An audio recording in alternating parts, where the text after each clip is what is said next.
రేవంత్ రెడ్డి గారి 10 నెలల ప్రభుత్వం చూశాం.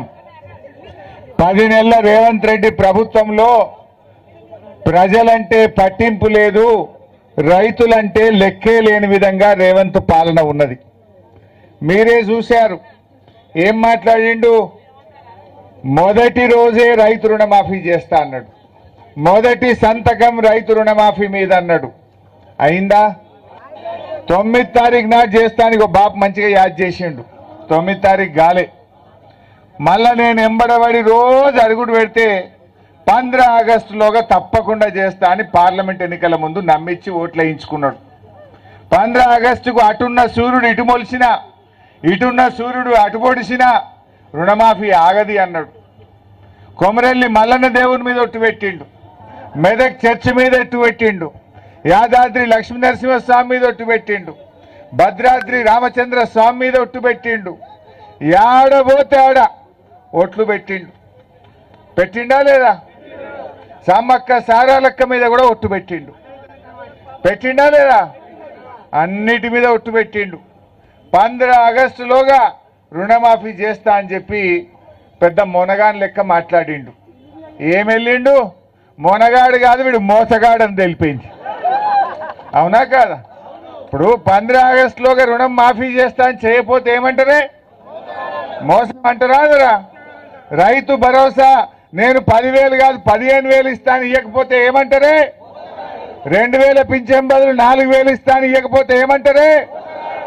అంటారా? అదరా అక్క చెల్లెలకు 2,500 ఇస్తాను మోసం ఇవ్వకపోతే ఏమంటారు? మరి గందుకే అన్న పెద్ద మునగాని లెక్క 15 ఆగస్టులోగా చేస్తా అని నరికిండు. 15 ఆగస్టు కాగానే ఏళ్ళకెలా పడ్డాడు. సప్పులు లేదు. ఇంకా పెద్ద 15 ఆగస్టు నాడు మాట్లాడిండు. హరీష్ రావు మొత్తం రుణమాఫీ అయిపోయింది, నువ్వు రాజీనామా చేయని సిగ్గు లేకుండా మాట్లాడిండు. మరి అయితే గింతమంది వస్తారు గిడ. మా దయాకరణ చెప్పిండు, మొదటిసారి నేను ఆటో పెట్టలే, అన్నం పెట్టలే, ఛాయ్ పోయలే. ఎవరెవరికైతే రైతు రుణమాఫీ కాలేదో వాళ్ళు మాత్రమే రెండంటే ఒక గిన్ని దరఖాస్తులు వచ్చినాయి, గిన్ని కాయిదాలు వచ్చినాయి. ఇంకా చాలా మంది దగ్గర నట్టున్నాయి. ఇప్పుడే పాలకుర్తోళ్ళు కాయిదం ఇచ్చిండ్రు. ఒక్క పాలకుర్తి మండలంలో 4,314 మందికి ఇంకా రుణమాఫీ కాలే. 4,314 మందికి కాలే. ఏపీజీవీ బ్యాంకులో 1800, పంజాబ్ నేషనల్ బ్యాంకులో 1700, డి కోఆపరేటివ్ బ్యాంకులో 814. మొత్తం కలిపితే ఒక్క పాలకుర్తి మండలంలో 4,314 మందికి కాలే. ఇంకా అంటే అయింది తక్కువ, కాంది ఎక్కువ. అంతెందుకు, నిన్న తుమ్మల నాగేశ్వరరావు ఆయన్నే మంత్రి చెప్పిండు.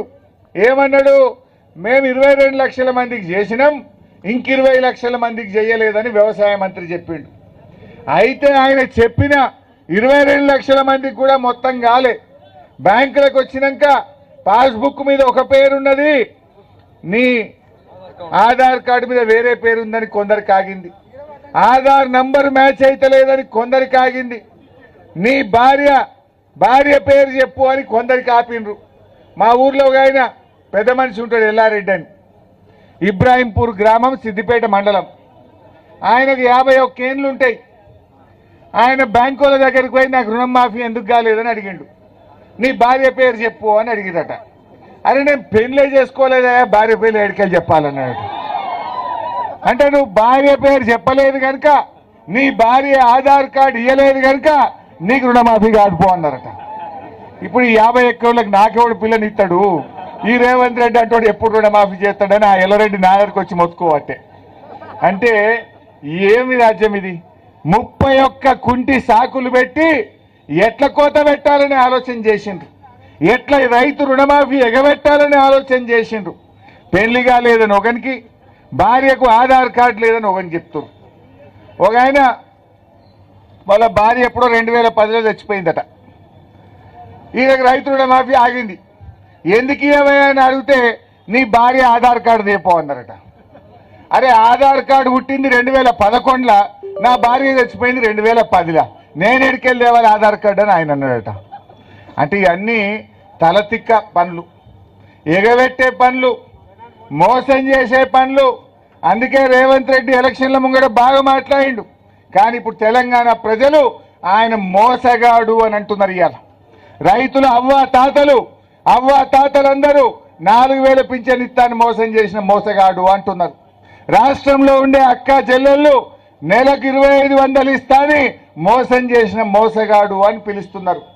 రైతులందరూ 15000 రైతు బంధు వల్లే రుణమాఫీ కాలే, పంటలకు బోనస్ రాలేదు, వీడు మోసగాడు అని ఇలా రైతులందరూ అనే పరిస్థితి వచ్చింది.